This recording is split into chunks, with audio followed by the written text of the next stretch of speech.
තාත්තගේ කොල්ලේ වැඩිද මම. සර් මං එක්කන් ආව සමුදුව.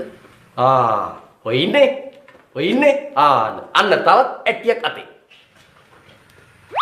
අප්පට සිරි තාත්තා දැකපු කාල්. ඔය මං කිව්වේ කතා කරන්නවත් දන්නේ නෑ මුව දාන්න ඕනේ පුනරුත්ථාපනයට. එහෙම වුණොත් ආයෙත් ඇට්ටෙන් කක් දෙනවා මං ඔළුව පැලෙන්න. ඊය මුට මට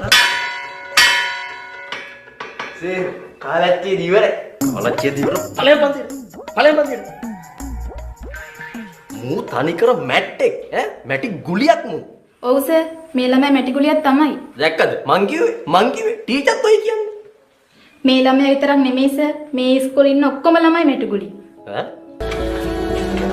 සර් මේ මේක කසිප්පුපිල ඉස්කෝලේ ඇවිල්ලා. මට නේද සුගත් මහත්තයා ඕකගේ තාත්තටත් හෙට මෙන්න කියනවා මාව හම්බෙන්න මේ වගේම ප්‍රශ්න විසඳලා දාන්න. ආයේ හෙට එන්නේ මොකෝස? අද ආපු එකේ අදම විසඳලා දාමු. මේ ඉන්නේ මගේ ලොකු කොල්ලා.